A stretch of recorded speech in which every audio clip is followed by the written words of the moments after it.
Hello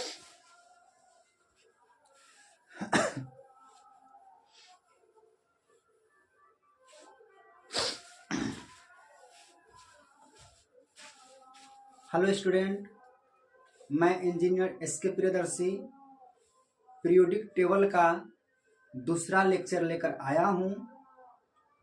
पिछला lecture हम लोग परसों पढ़े हुए थे। आज उसी का अगला सीरीज लेक्चर नंबर 2 आज हम लोग फिर पढ़ रहे हैं।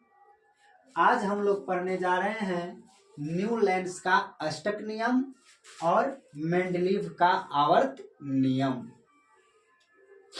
हम लोगों ने इससे पहले डोबरेनर का त्रिक नियम पढ़े थे और उसमें देखा कि डोबरेनर के त्रिक नियम में भी खामियां निकला। वह सारे तत्वों पर डोबरेनर का त्रिक नियम लागू नहीं होता था, तो उसको सुधारने के लिए न्यूलैंड्स का अष्टक नियम आया। न्यूलैंड्स एक अंग्रेज रसायनज्ञ थे। इन्होंने उस समय के ज्ञात तत्वों को बढ़ते हुए परमाणु द्रव्यमान के क्रम में सजाया और कहा कि प्रत्येक आठवां तत्व अपने से पीछे वाले प्रथम तत्व के बराबर गुण के होते हैं।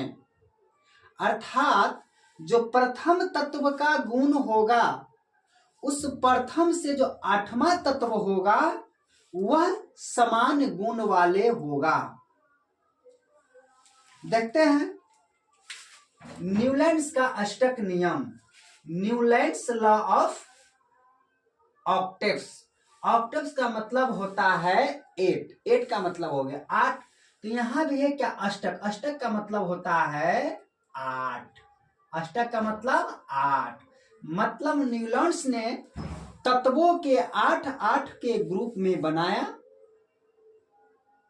8 के ग्रुप में बनाया नहीं, बशर्ते इन्होंने एक 8वां पद के रूप में व्यक्त किया। न्यूलैंड्स के अनुसार तत्वों को बढ़ते परमाणु द्रव्यमान में सजाया जाए तो 8वें तत्व पहले तत्व के गुण के समान होते हैं। यह बात किसने कहा? न्यूलैंड्स साहब ने। तो न्यूलैंड्स के अनुसार तत्वों को, किसको? तत्वों को बढ़ते परमाणु द्रव्यमान में सजाया जाए तो 8वें तत्व पहले तत्व के गुण के समान होते हैं। पहले कहने का मतलब उसके जस्ट पहले नहीं, जो प्रथम, जो 1 नंबर पर होगा वह तत्व 8वें नंबर के तत्व के समान गुण वाले होंगे। इन्होंने संगीत के स्वरों से इसका तुलना किया। किसको? अष्टक नियम को संगीत के स्वरों से तुलना किया। जैसे संगीत में होता है सा रे ग मा प द नी सा। यह 8 है, 1 2 3 4 5 6 7 8। इस सा का गुण, यह सा का जो स्थान पर है प्रथम स्थान पर, और यह दूसरा स्थान, यह तीसरा स्थान, यह चौथा स्थान, यह पंचमा, यह सप्तमा और यह 8वां। तो इनका जो गुण होगा इसके गुण के समान होगा।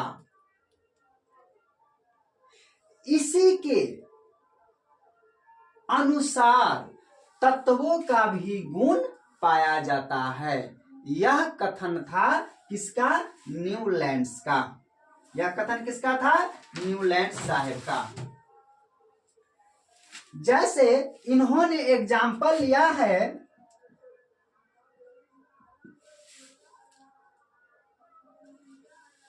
हाइड्रोजन का,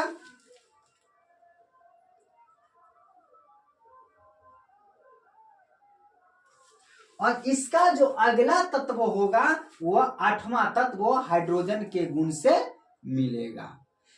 लेकिन यह नियम जो है आगे चलकर सारे तत्वों पर लागू नहीं होता है। यह कुछ हल्के तत्व जैसे कैल्शियम, जिसका परमाणु द्रव्यमान 40 होता है, वहीं तक सीमित रह जाता है। इससे भारी वाले तत्वों पर यह अष्टक नियम लागू नहीं हो पाता है, जिसके कारण यह अष्टक नियम भी फेल हो जाता है। आगे हम पढ़ते हैं अष्टक नियम का दोष। अष्टक नियम का दोष क्या है? किन दोष के कारण, दोष मतलब खामी, किन खामी के कारण अष्टक नियम को निगलेक्ट कर दिया गया? तो अष्टक नियम का दोष, अष्टक नियम का निम्नलिखित दोष है। पहला दोष है कि यह नियम हल्के तत्वों, हल्के तत्व जैसे कैल्शियम वगैरह होता है, तो हल्के तत्व अर्थात कैल्शियम तक ही लागू होता है, भारी तत्वों पर लागू नहीं होता है। न्यूलैंड्स का जो दूसरा दोष था वह यह है कि न्यूलैंड्स ने अनुमान किया कि प्रकृति में मात्र 56 तत्व ही है। कितने तत्व? 56 तत्व। न्यूलैंड साहब ने यह सबसे बड़ी गलती की थी कि इन्होंने पहले ही अनुमान लगा लिया कि इस प्रकृति में मात्र 56 तत्व ही हैं, जो आगे चल के बहुत सारे तत्वों की खोज हुई और इनका अनुमान गलत साबित हो गया। आज के डेट में लगभग 118 तत्व से भी ज्यादा तत्व ज्ञात है, लेकिन एनसीईआरटी में 118 तत्व दिया गया है कि अब तक 118 तत्व की खोज हो चुका है। तो जब 118 तत्व अभी तक है और इनसे पहले जब इन्होंने अष्टक नियम दिया था उस समय कहे थे कि मात्र 56 तत्व ही प्रकृति में है, अब नए तत्वों की खोज नहीं की जा सकती है। तो न्यूलैंड्स ने अनुमान किया कि प्रकृति में मात्र 56 तत्व ही हैं, जो आगे चलकर झूठा साबित हुआ, क्योंकि बहुत से नए तत्वों की खोज की गई। अब तत्वों की संख्या कितनी हो गई है? 118। तो इनका बात झूठा साबित हुआ? बिल्कुल हुआ। न्यूलैंड्स का तीसरा दोष है, न्यूलैंड्स ने कुछ असमान गुण वाले तत्वों को एक ही स्तर में रख दिया। जब इन्होंने अष्टक का नियम दिया तो उसमें जिसका गुण एक समान ना था उसको भी एक समान एक स्तर में रख दिया और इन्होंने कहा कि यह प्रथम और 8वां गुण के नियम पर यह सही है। जैसे कोबाल्ट और निकल को फ्लोरीन एवं क्लोरीन के साथ रखा गया। किसको? कोबाल्ट और निकल को फ्लोरीन और क्लोरीन के साथ रखा गया, यद्यपि इनके गुण भिन्न है। कोबाल्ट और फ्लोरीन का गुण बिल्कुल अलग है, निकेल और क्लोरीन का गुण बिल्कुल अलग है, तो फिर इसके समूह में इसको कैसे रखा गया? क्योंकि फ्लोरीन और क्लोरीन बहुत हाईली रिएक्टिव एलिमेंट है, ज्यादा क्रियाशील तत्व है और यह बहुत कम क्रियाशील है, तो इनको इसके साथ कैसे रखा जा सकता है? यह भी इनका एक दोष निकला। दूसरा एग्जाम्पल है आयरन का और कोबाल्ट का।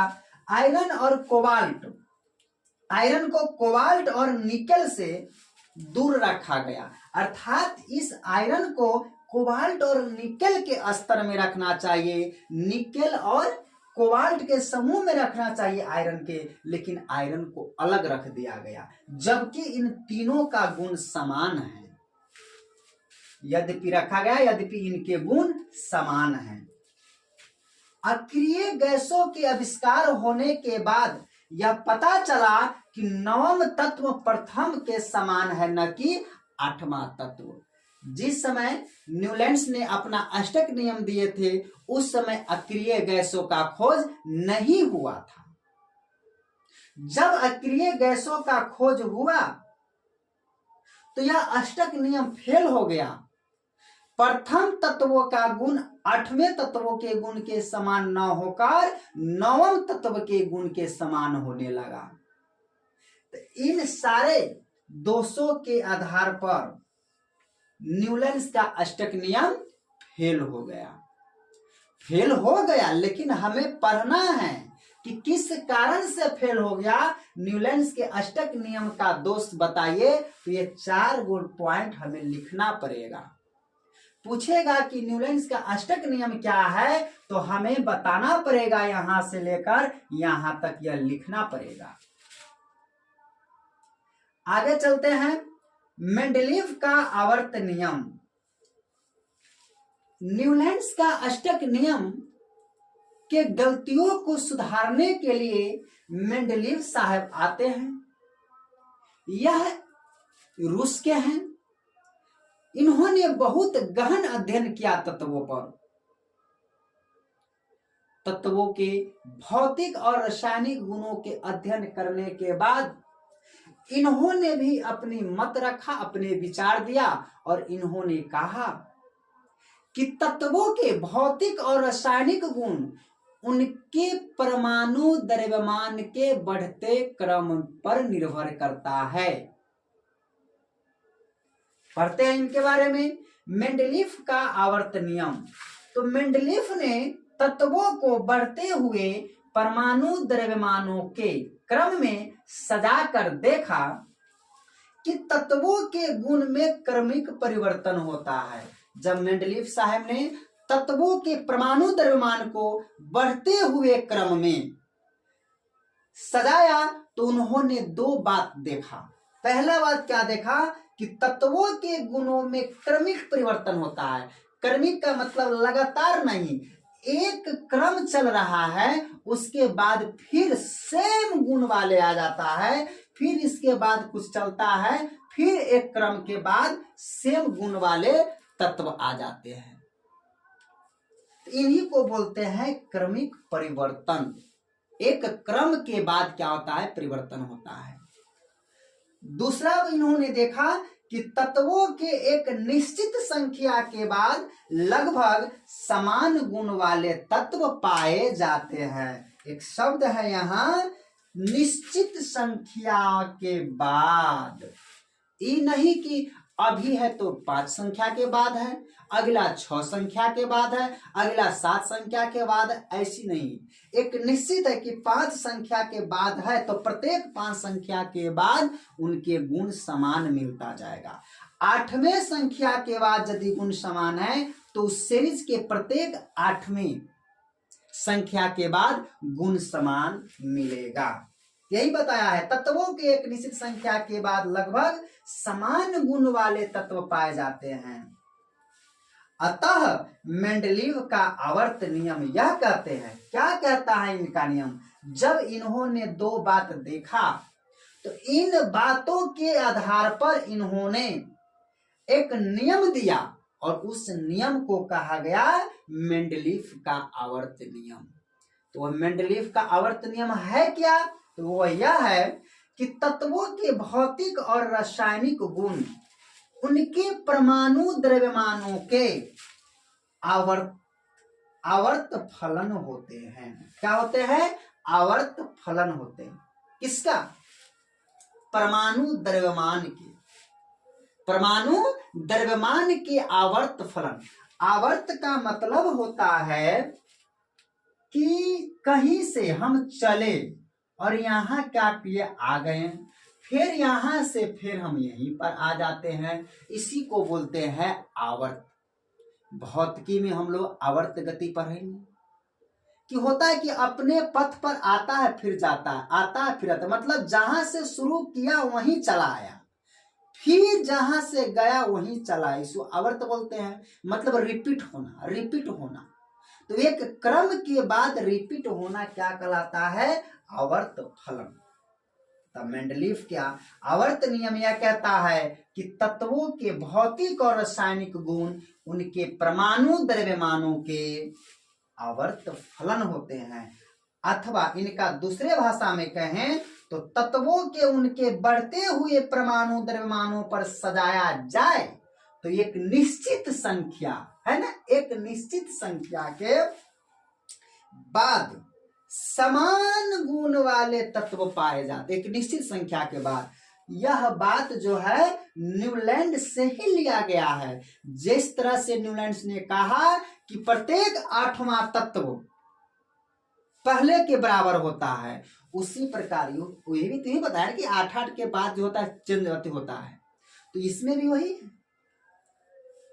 इन्होंने तत्वों का आवर्त नियम का प्रतिपादन किया। यही आवर्त फलन के आधार पर इन्होंने क्या किया, आवर्त नियम का प्रतिपादन किया। और इस आवर्त नियम के आधार पर इन्होंने आवर्त सारणी बनाया, जिसे मेंडलीफ की आवर्त सारणी कहते हैं। इन्होंने तत्वों के आवर्त नियम का प्रतिपादन किया। यहाँ पर एक नंबरी में सवाल बन जाता है कि आवर्त नियम का प्रतिपादन किसने किया या आवर्त नियम किसने दिया, तो कौन दिया, मेंडलीव ने।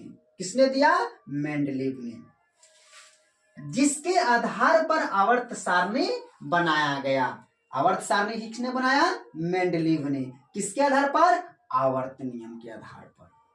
आवर्त नियम के आधार पर मेंडलीव ने आवर्त सारणी बनाया, जिसे आज मेंडलीव की आवर्त सारणी कहते हैं।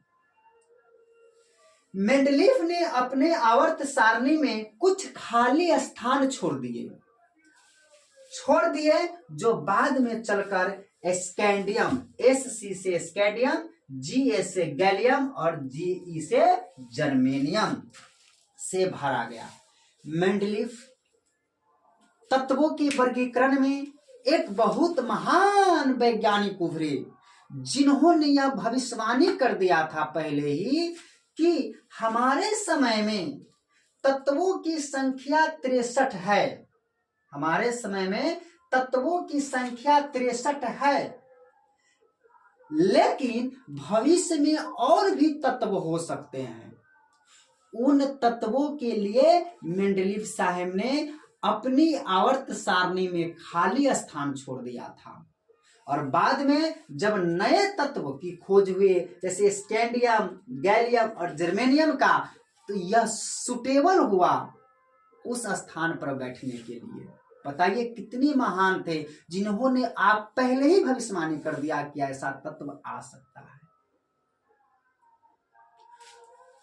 इनका बहुत बड़ा योगदान है, इनका बहुत बड़ा योगदान है। इन्हीं का थोड़ा सा सुधारा हुआ रूप है मोसले का पीरियोडिक टेबल। इनके समय में कुल ज्ञात तत्वों की संख्या 63 थी, मात्र 63 तत्व थी इनके समय में, लेकिन उन्हें भविष्यवाणी कर दिया था कि भविष्य में और भी नए तत्व खोजे जा सकते हैं। तो एक झलक थोड़ा हम लोग देखते हैं न्यूलैंड्स का पीरियोडिक टेबल, इन्होंने कैसे सजाया था, और मेंडलीव का आवर्त सारणी कैसा है।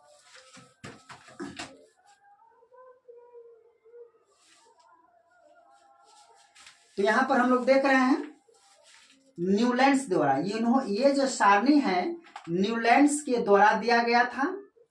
इन्हों में अष्टक स्वर सा रे ग म प ध नि स। पहला है हाइड्रोजन, यहाँ पर है ऑक्सीजन और सब बोला जाएगा फ्लोरीन। ये सारे गुण एक समान पाए जाते हैं, ये सारे एक समान गुण वाले पाए जाएंगे, ये सारे गुण एक समान पाए। जैसे 8वां गिनते, यह पहला तत्व है, तो पहला से 8वां तत्व कौन हो जाएगा, पहला ई है, 1 2 3 4 5 6 7 और एक के बाद क्या हो जाए 8। मतलब हाइड्रोजन का गुण फ्लोरीन के समान है।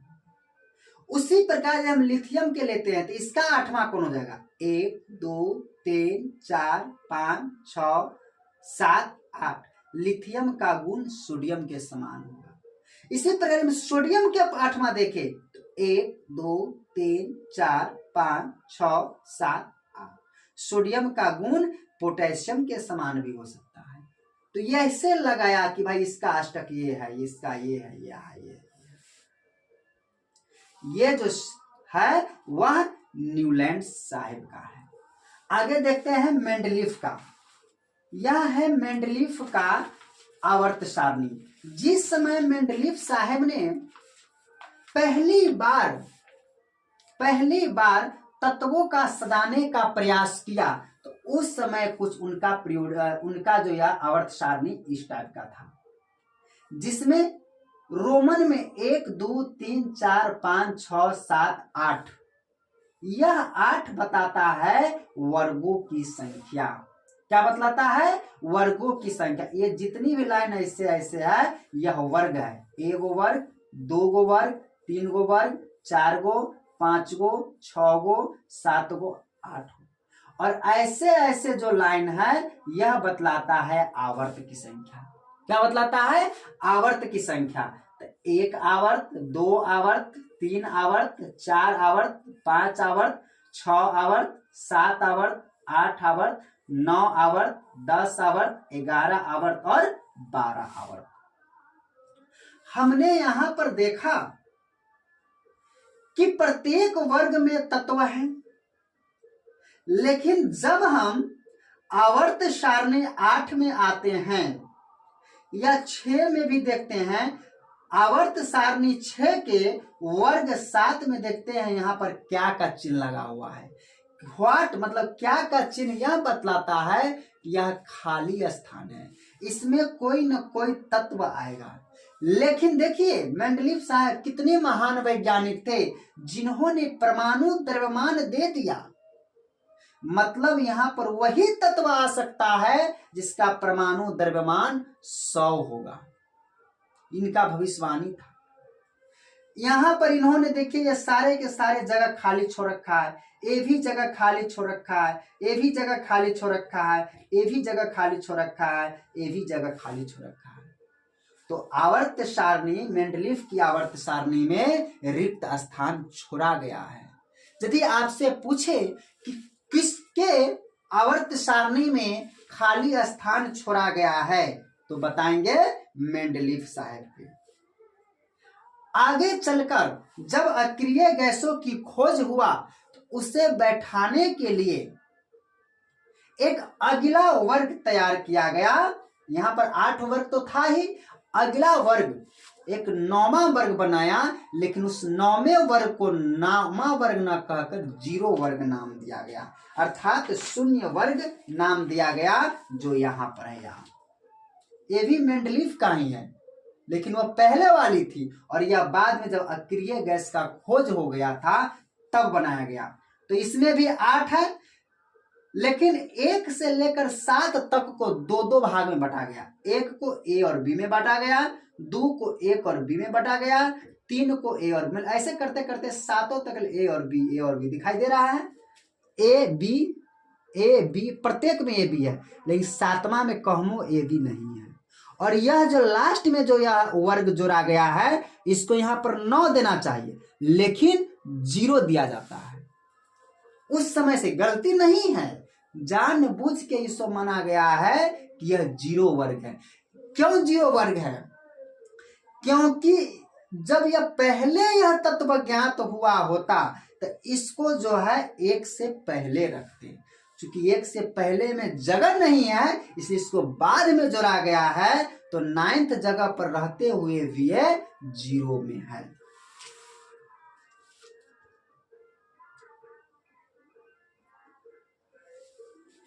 आगे के क्लास फिर हम अगले वीडियो में इसका डिटेल अभी पढ़ेंगे। तब तक के लिए हम अपनी क्लास को यहीं पर खत्म करते हैं। आप लोग अच्छे से देखिए, समझिए। वीडियो अच्छा लगे तो लाइक कीजिए, सब्सक्राइब कीजिए। अगला वीडियो फिर हम डालेंगे। धन्यवाद, थैंक यू।